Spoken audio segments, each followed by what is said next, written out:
If you're interested in Python and don't know about comments, modules, and pip, then you are missing something big.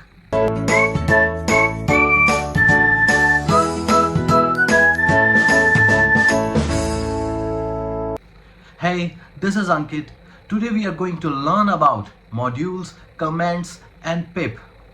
So without wasting any time, let's dive into my desktop. Before that, please watch this video till the end because there is an important message for all those who want to learn the Python, and there is a gift for you at the end of this video.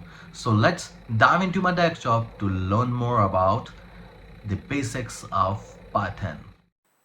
Today's topic we are going to see in a Python is comments, modules and pip.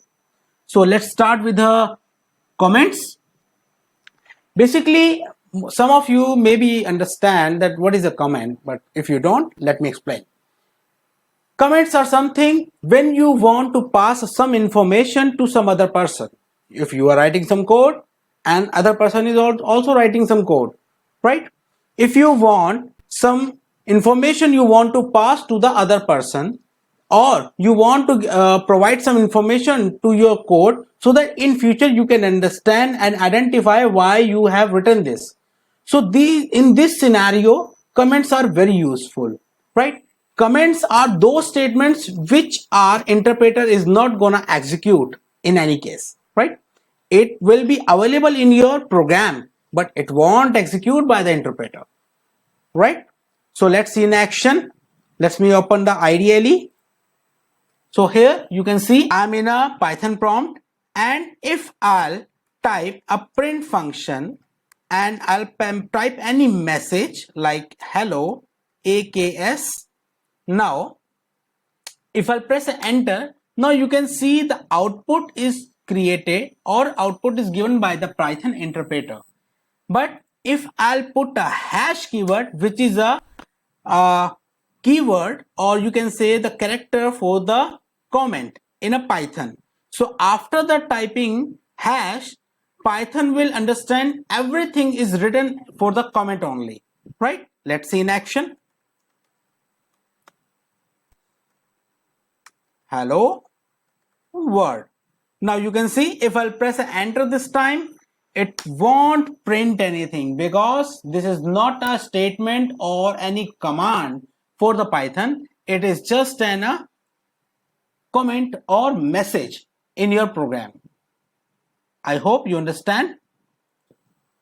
Let's move to the next topic of our today's session. It's the modules. So module is nothing, just some py files or some collections where some classes, some other functions, predefined things are declared, which you directly have to consume to make your task more easier. Basically, using the Python or any other language, what you can do, you can develop your things from scratch.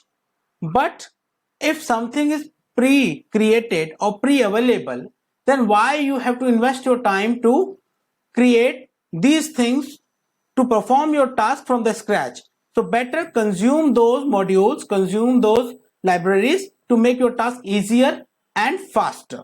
For example, let's see in action. To import any module in your program, we have a keyword that's a import, and with the import just give a space and type the module you want to import. For example, here I am going to use a NumPy. Now you can see this module is currently not available, and that error message showing me no module named NumPy. So let's see another module, that's the import space OS. Actually the OS module is already available in your Python right now, but NumPy is not installed this time. So let's see, there's a no error message for OS module. So it means OS module is loaded in your current execution process, but NumPy is not available in your system. That's why it is not able to consumed by any program. So module is nothing, just a collection of your files, your libraries, your functions, your classes and different things. which makes your task more easier. I hope you understand. Okay, so let's move to the next topic, which is the pip for us. And after the pip, you will understand this part also. I will import this NumPy library again just to show how pip works and how this thing works. So here is a pip. So pip is actually a package, or you can say it's a preloaded module which helps you to install other modules in your Python environment. This is the biggest advantage with the pip. So pip is nothing, just another package which is predefined or pre-installed in your system with the during the installation of Python. Let's see in action. To work with the pip, you have to open your terminal. So let me open it, window R. Now you can say this is a run command, and I am going to open the command prompt. This is a CMD, open it, and in this terminal, what you have to do, you have to type pip space, that's a pip, install, and whatever the module you want to install. So here I want to install NumPy module. So I'm going to type NumPy only and press enter. It requires the active internet connection. Be sure you have a good speed or active internet connection. Now you can see the Python, the pip is basically installing this NumPy module. You can see it's downloaded, which is cost to the 14.7 MB, and installing NumPy. That process is undergoing, so we have to wait for a few more seconds. I hope so. When it will be installed, then we will be able to check is the Python is available in our system or not, and is there anything we can do with the libraries or not. So let me go a little forward to see if the module is installed, and we will see the direct modules installed, final screen of this installation.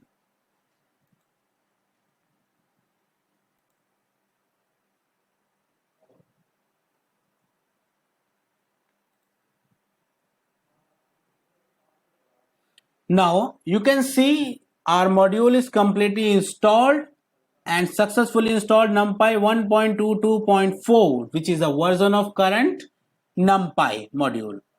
Let's move to the IDLE to check if the NumPy module is available for us now or not. So to again import the NumPy module, we have to use the import keyword, import, and your module name NumPy as a this. Now see, this time when I pressed enter, I didn't get any error message, which means my library is installed and NumPy library or module is available for us in our system to use and consume it. I hope you all understand what is the meaning of comment, what is the use of modules and pip. Thank you. See you in next video. It's time for the important message and a gift for you. So for all those who are interested in Python, there is a masterclass that will be taken by the university professor. Kindly register yourself. Link is in the description. And what is the gift?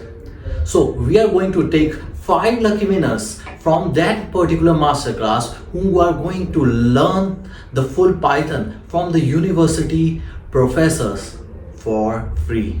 So if you want to be that lucky person, kindly register yourself for the masterclass.